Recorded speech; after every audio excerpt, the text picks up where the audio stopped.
plus de 50 ans de métier et implanté à travers toute la République démocratique du Congo avec 80 agences, la Société nationale d'assurance, SONAS.A, a commémoré, à sa manière, vendredi 23 mars 2018, à Béatrice Hôtel de la Gombe, le mois de la femme autour d'un repas de cœur offert par Madame Carole Agito, directeur général, dans le but d'honorer et de valoriser ses cadres et agents féminins.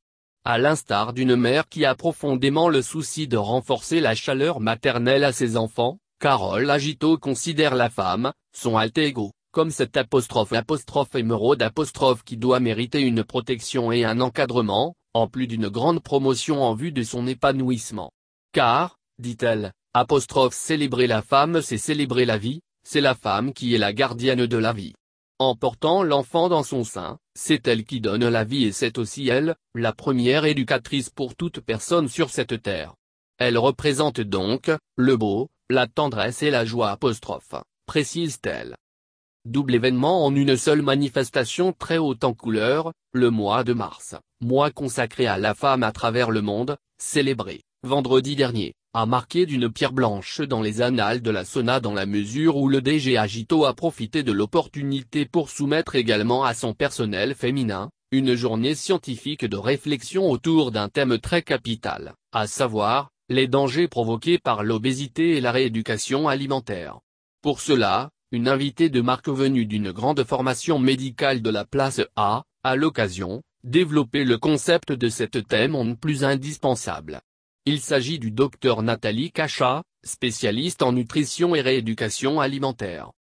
L'objectif poursuivi par la patronne de la SONAS.A est de former et d'informer son personnel féminin sur les méandres de ce mal pour prendre toutes les précautions d'usage afin de l'éviter car, l'obésité conduit naturellement à d'autres maladies telles que le diabète, l'hypertension artérielle pouvant provoquer l'accident cardiovasculaire, qui est la cause souvent de mort subite.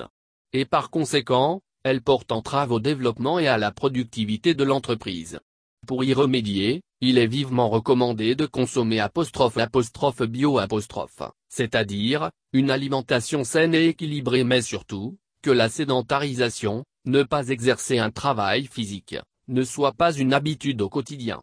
Dans cette prévention, il est aussi recommandé la non-prise régulière des aliments qui contiennent trop de graisse et de l'huile, la viande surgelée, éviter les aliments énergétiques, gras et riches en sucre.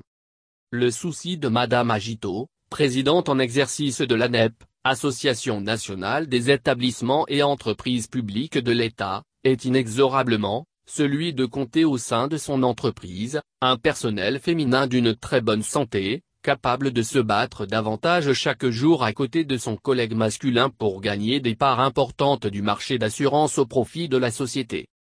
Une identité propre.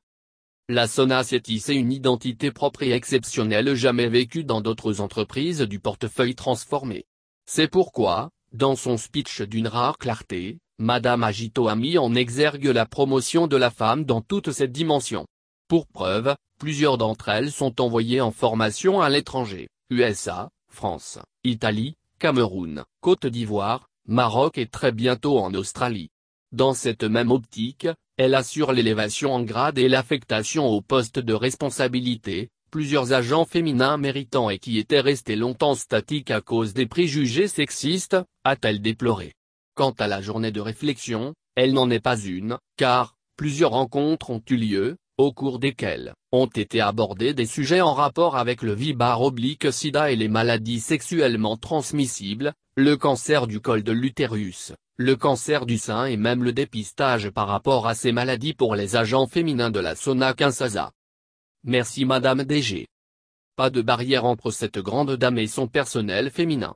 Dans une salle bien électrisée par diverses variétés musicales, tous ont vécu dans une proxémique absolue, c'est-à-dire, côte à côte avec leur DG. Les cadres et agents féminins ont tous loué la clairvoyance et la sagesse de Madame Agito qui ne cesse de les valoriser. Ils ont plaidé, par ailleurs, pour que de telles initiatives de dépistage s'étendent aussi dans toutes les entités provinciales avec une prise en charge assurée. Le point focal dans une liesse. Première à prendre la parole, Madame Kalima Ambombo Véronique, point focal SONA et membre de Refeka, auparavant, circonscrit le cadre de l'événement. La Sona S.A a donc l'avantage d'avoir à sa tête un leadership féminin efficace incarné par votre autorité dont les actions phares se comptent par dizaines, voire par centaines. A-t-elle soutenu.